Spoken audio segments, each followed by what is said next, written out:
संपूर्ण देशात एकाच विषयाची चर्चा रंगली आहे, ती म्हणजे पंतप्रधान नरेंद्र मोदी यांनी देशवासियांना केलेलं धक्कादायक आव्हान. पुढच्या वर्षभरात सोन्याच्या दागिन्यांची खरेदी करू नका, हे शब्द खुद्द पंतप्रधानांचे आहेत.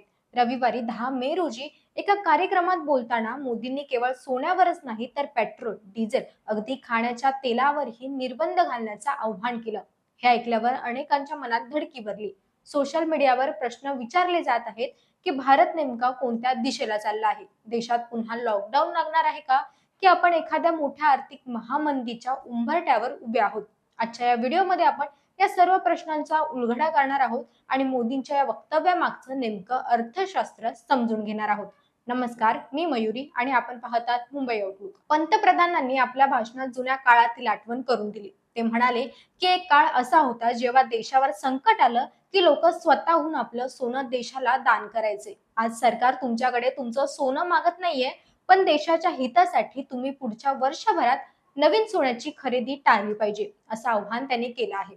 मग तो कोणताही मोठा समारंभ असो किंवा सण, आपण सोन्याची खरेदी करायची नाही असा संकल्प करण्याचं संकेत त्यांनी दिले. यासोबतच मोदींनी वर्क फ्रॉम होमला प्राधान्य देण्यास सांगितलं असून पेट्रोल डिझेलचा जपून वापर करण्याचा सल्ला दिला आहे. मोदींचे हे वक्तव्य अशा वेळी आलं आहे जेव्हा जागतिक स्तरावर विशेषतः इराण आणि अमेरिकेतील संघर्षामुळे कच्च्या तेलाचे भाव गगनाला भिडले आहेत. आता प्रश्न पडतो की मोदींना सोनं का नको आहे. याचं मुख्य कारण म्हणजे भारताचं परकीय चलन. भारत हा जगात सोन्याचा सर्वात मोठा आयातदार देश आहे. आपण जेव्हा सोनं खरेदी करतो तेव्हा त्यासाठी आपल्याला आंतरराष्ट्रीय बाजारात डॉलर किंमत मोजावी लागते. यामुळे भारताचा पैसा मोठ्या प्रमाणावर विदेशात जातो. युद्धाच्या परिस्थितीमुळे आधीच रुपया कमकुवत होत आहे आणि तेलाच्या किमती वाढल्या आहेत. अशा वेळी जर भारतीयांनी सोन्यावरचा खर्च कमी केला तर देशाचं अब्जावधी डॉलर्सचं परकीय चलन वाचू शकतं.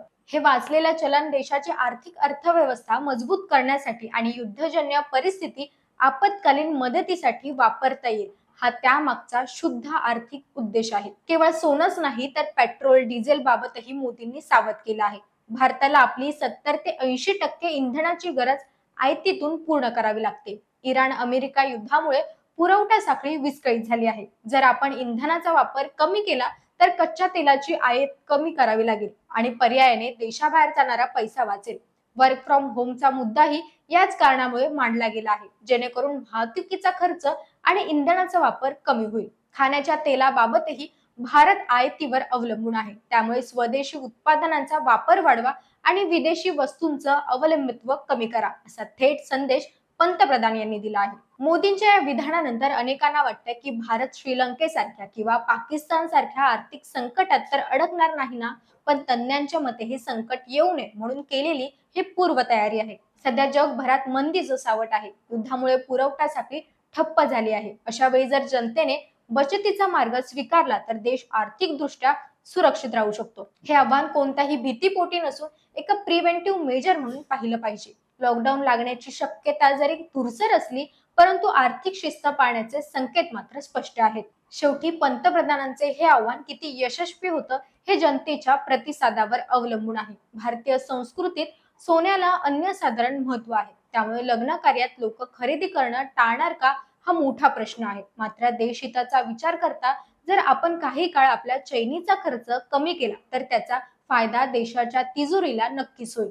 युद्धामुळे वाढलेली महागाई आणि इतर खर्च यांचा फटका सर्वसामान्यांना बसू नये म्हणूनच मोदींनी स्वदेशी आणि बचतीचा नवा मंत्र दिला आहे. आपल्याला हे आव्हान पटतंय का? तुम्ही सोने खरेदी थांबवणार का? कमेंट्स मध्ये तुमच्या प्रतिक्रिया आम्हाला नक्की कळवा.